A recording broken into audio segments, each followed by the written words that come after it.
Okay, chaps, thank you very much for joining me on the Security Space podcast today. What we will be discussing today is all about risk prioritization, in particular, how to leverage Gen AI. But before we kick off into it, chaps, are we okay to get a bit of instructions from yourself? Byron, I'll come to you first if that's okay. Yeah, sure. First of all, thank you for having me. Nice to meet you, Nick. My name is Biran Franco, and I'm one of the co-founders and the Chief Product Officer for Cyclops Security. I'm more than 10 years in cybersecurity, starting my journey in Perception Point. It started as a email protection.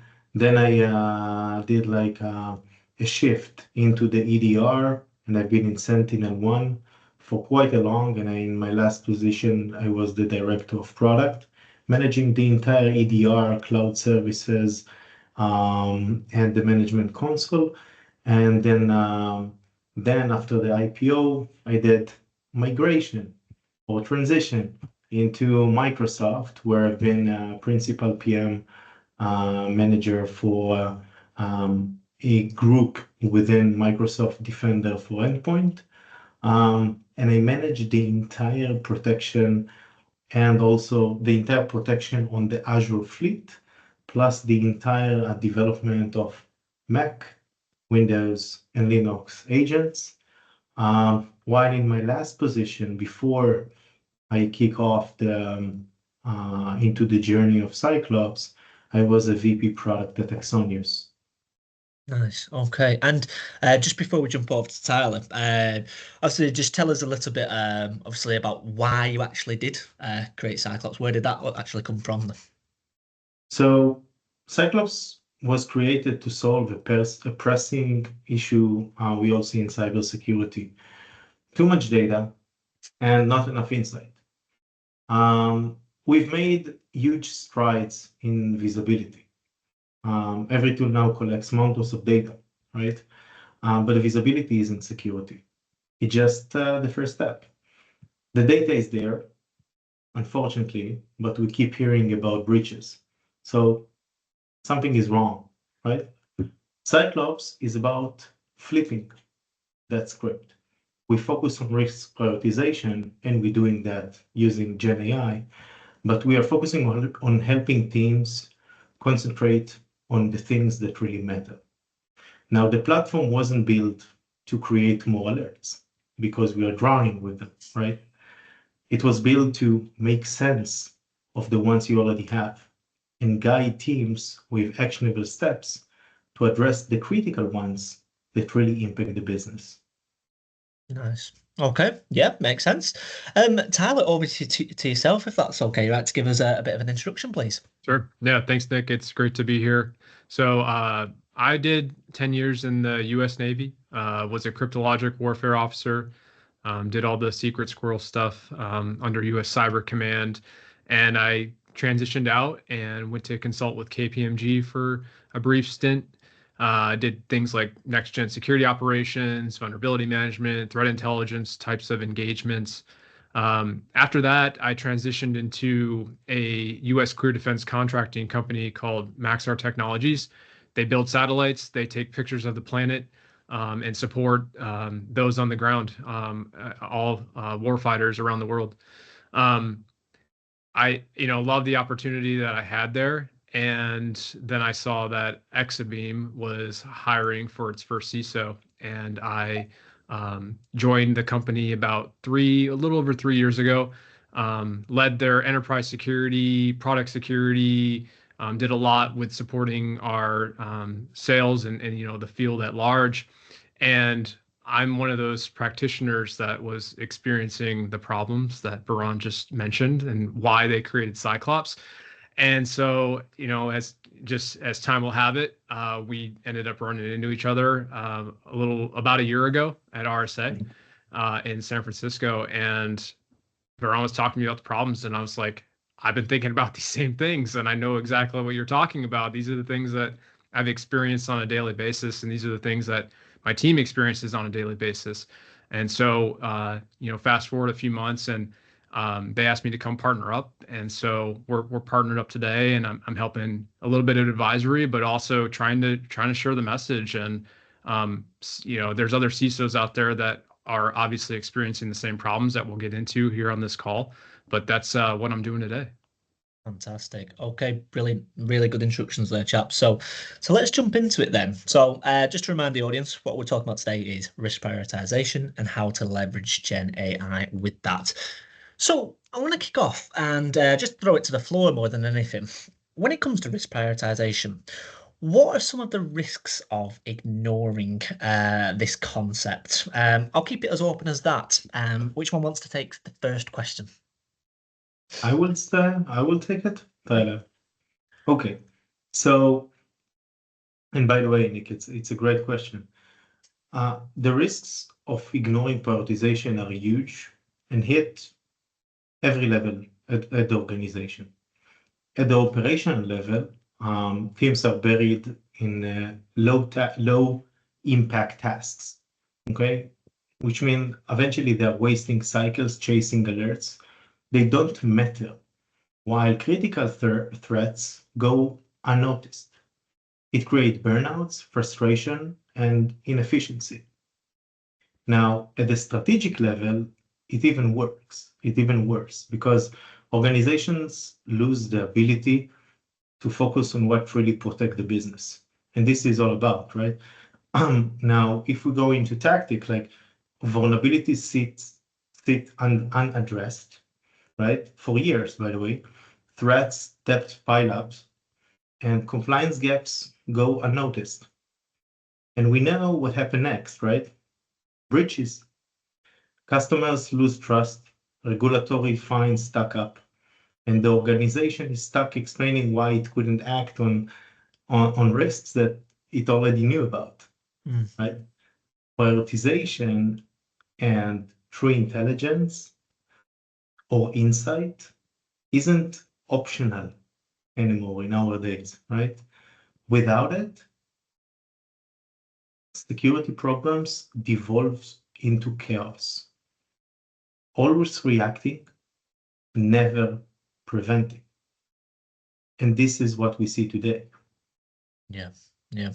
And Tyler, I want to throw a question at yourself. Obviously, coming from your viewpoint as a CISO, is when it comes to risk prioritization, one of the risks could be is sort of the friction between teams in an organization. Now, I did a podcast a few weeks ago with Yoad from Mirror Security, and we were kind of talking about the disconnect between AppSec teams and engineering teams, and obviously, like, the CTO might think that the engineering team must get all the priority and all the developers. Meanwhile, you yourself as the CISO, mean that the security team must get all the priority and all the costs.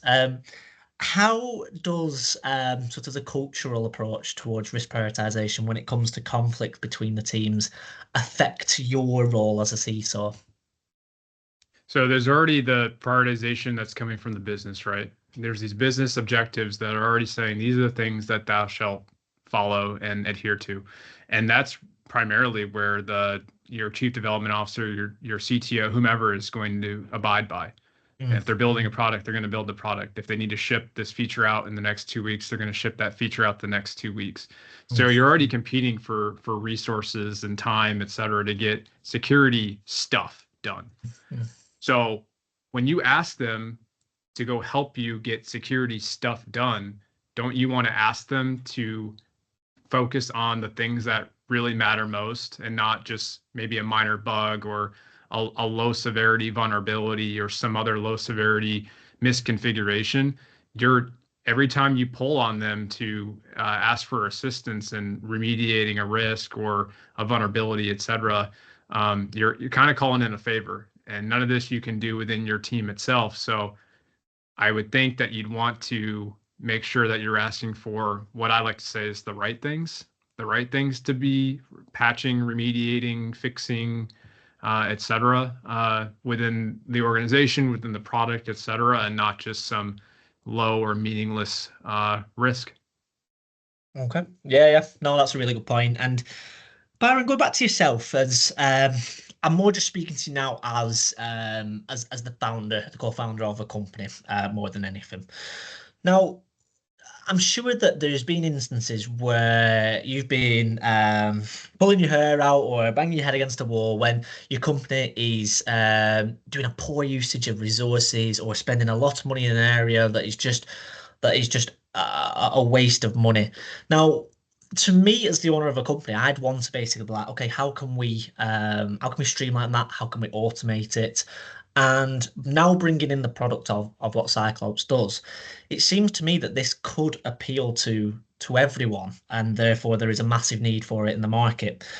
Is this what you have found, or do you think that maybe it's not for everyone? You guys have got a particular ICP. Where do you sort of stand as the owner of a company, sort of looking at pitfalls in your company? So first of all, like the ICP today is we are focusing on the security operations Okay. today. Now, from all of the things that Tyler just mentioned, and you mentioned that too, we can see that eventually we want to get to any practitioner within the security team. Because as we all understand, like the entire thing around cybersecurity is how you prioritize the right risk. And you're going to see that any practitioner, we're going to do it in his own way, right? On the SOC, on the vulnerability, right? On the cloud. Now, each one of them need more context, need more understanding in order to do the prioritization. But you also asked about how you're going to optimize all of the resources, right? Because what I just mentioned, it's like a huge umbrella that's going to contain the entire cybersecurity. So what I'm gonna do first? Now, it's all about how you are analyzing the trends that you're gonna see in the market.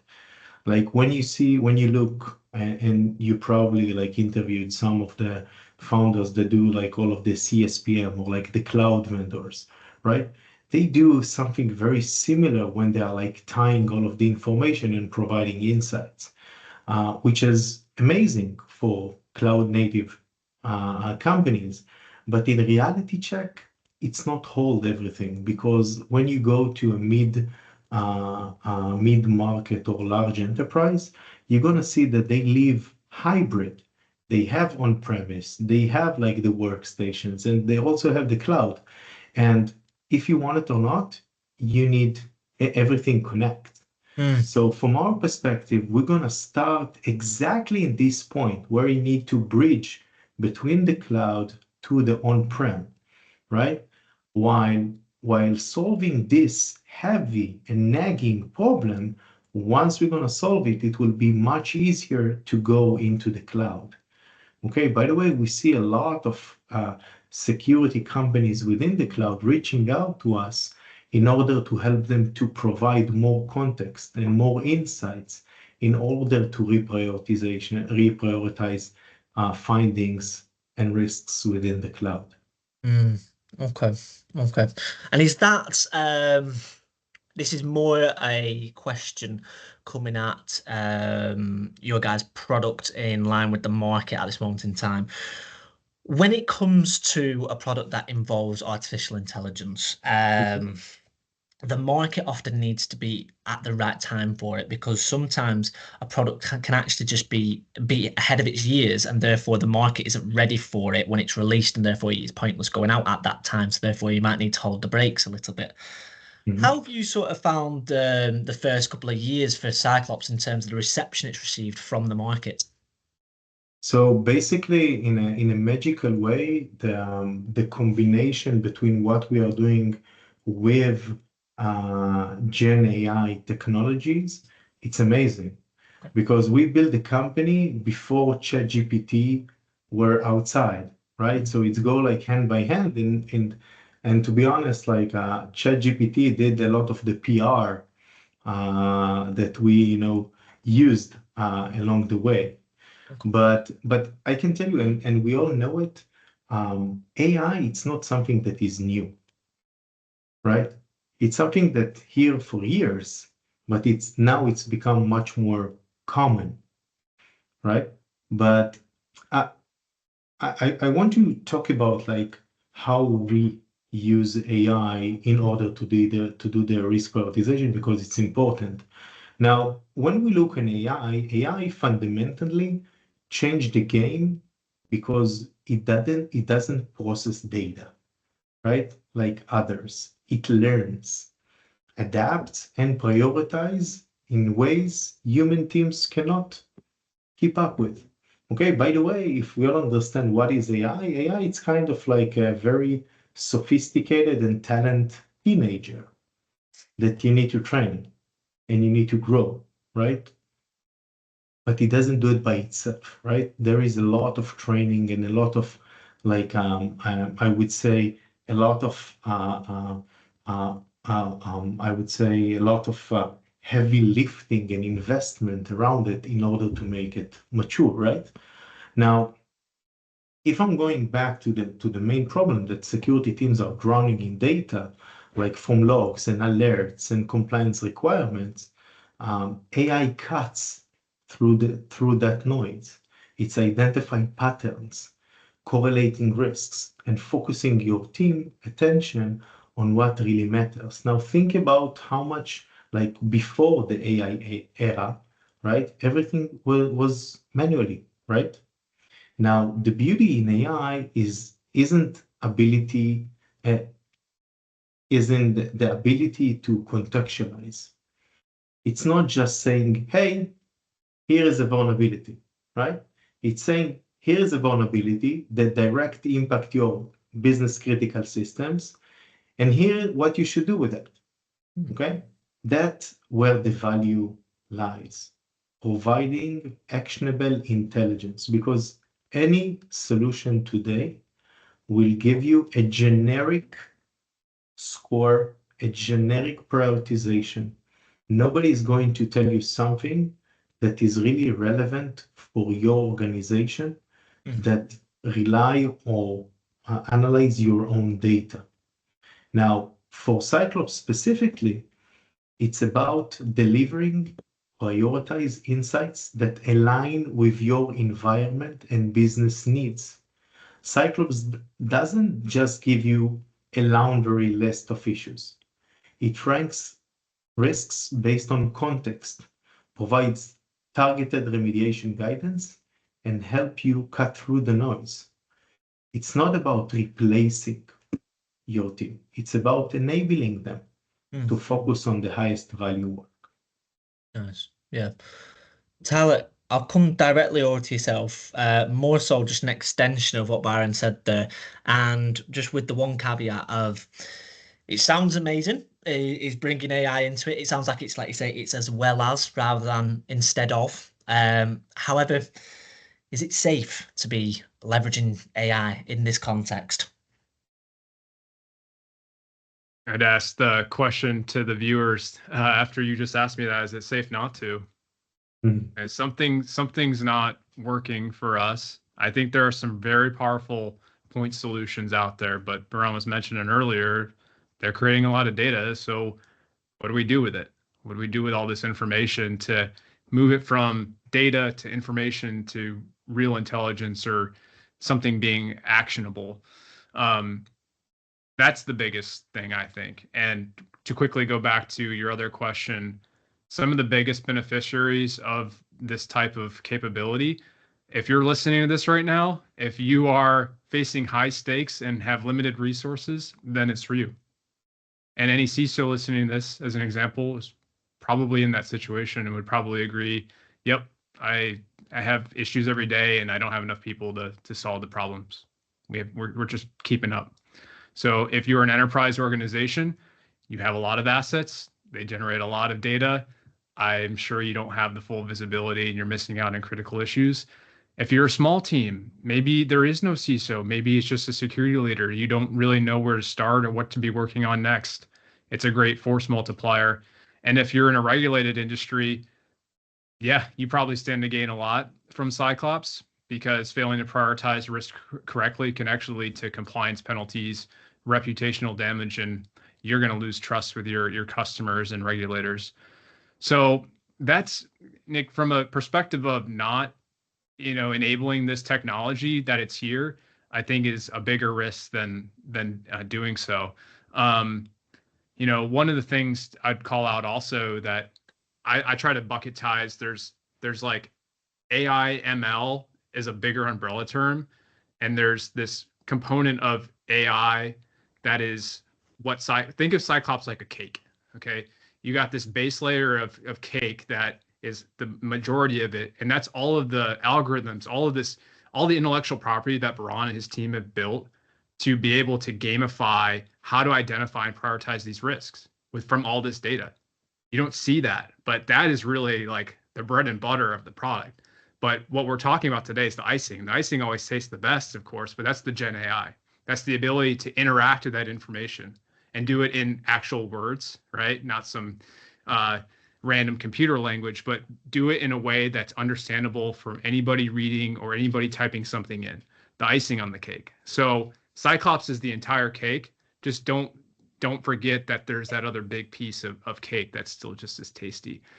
What are some of the risks, though? I mean, it's the over-reliance. Should be no surprise on any type of Gen AI capability. Over-relying on AI and blindly trusting the outputs without really understanding the underlying logic. I mean, that's where can lead to missing critical context or overlooking some nuance. So we really want AI to support human decision making. And Biran mentioned this a couple minutes ago. We're not trying to replace it. And it's only good as what you feed it. So if you're not providing all of the input data, if it's not complete, or if there are some biases or that data is outdated, everything is going to reflect in the output. And so if you're putting, as they say, garbage in, you're going to get garbage out. And that's why it's really important to continuously validate and refine the data sources that you are feeding the system. Mm-hmm. And then I think the last thing is the alert fatigue. If you're not training AI, and you can end up drowning in the noise. So we do have to prioritize, and that's, again, that bottom of the cake that Cyclops also is, with the precision and relevance to make sure that risks aren't just becoming another thing that we're adding to this chaos now. So all of those things require a balanced approach. We have to invest in high quality data. We have to validate the outputs, and we have to ensure that our teams actually understand the tool, or tools plural, rather than just blindly relying on something. So just remember that AI is there to amplify human expertise. It's not to replace it. This sounds like a really, really interesting product. I've been really sort of intrigued with this, and I just wanted to kind of throw a little bit of a hypothetical situation at you.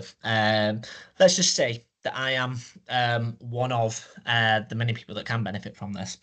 In the sense of, let's say I'm the CEO of an enterprise level organization. I've got tons of assets, but they're all singing off the different hymn sheets. It's just a little bit all over the place. Now, I've come to you guys because I want you guys to sort of just sit me down and actually just help me out with how to sort of, like you say, quantify my risk here. Talk me through it. Like, how would what would your initial interaction with me be, and what roadmap would you set out for myself? Okay, so basically, we mentioned how AI works, but if you look on the product itself, like you can see that the majority of it is like connecting to your technology stack and pulling all of the information. Now, we all understand that the ability to have an understanding on the logic of the organization is very limited if you rely just on the data, which means we need another quote business logic process in order to teach the algorithm. So once you actually log in to the system in the first time, there is like few steps of onboarding. Okay, besides the fact that you need to tell us exactly like which specific security stack you have, and we need to connect it, is like the tool is asking you what are the most important business units that you have within the organization, how it's connect to others, right? What is the business criticality for it? Now, from this point, the system will do kind of a learning curve and have an understanding what you are, like based on the data, what you are interested in. And from this moment, everything will play hands off. Now, we all understand even when ChatGPT were launched, it was not perfect in the beginning, right? Because it's learning. Like you need more users and more end users to play with it. And this is how it goes, which means it's growing with your usage, which means we are asking you to connect. We asking you like basic questions of basic mapping. And from this moment, we are letting you go. Now, there is an inherited capability within the platform that it's like closing a feedback loop, which means in case you're asking something the system and you don't find it, you can tell it. You can tell it, hey, it's not what I expect to get, and you can tell us how to train it. Now, the beauty here is the fact that the AI is taking that, and for the next time, he will know what to change within the prompt.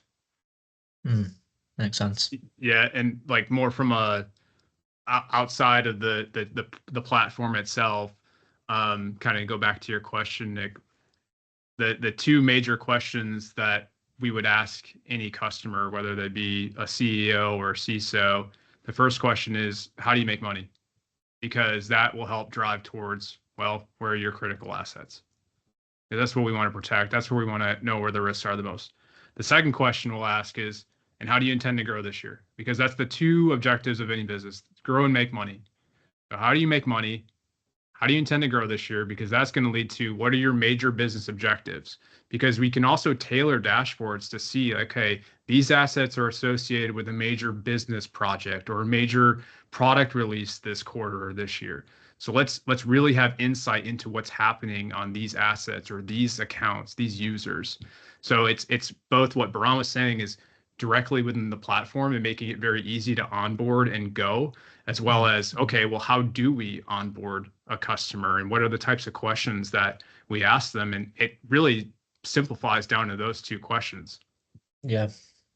No, it's fantastic points, and like you say, and then you're also putting it into their language as well, because like you say, Byron, I think when we first initially spoke, some of the challenges when dealing with an AI product is the fact that there isn't a lot of case studies out there of people that have been down the path beforehand, and therefore you can't really know what to do and what not to do, because like you say, it's a little bit of a turbulent teenager, like you've mentioned. It's we've had some great analogies from a cake to a turbulent teenager, and like you say, it's an LLM at the end of the day, and it is learning throughout, which is also the beauty of it as well.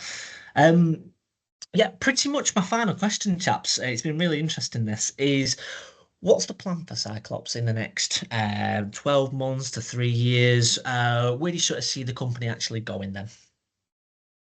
So if you look on the, and this is something interesting, in the last 6 to 8 months, we see a trend within the market that the big players, okay, the ones that are providing suites of solutions, are going in the same path, which means everyone in the market understand they need to consolidate.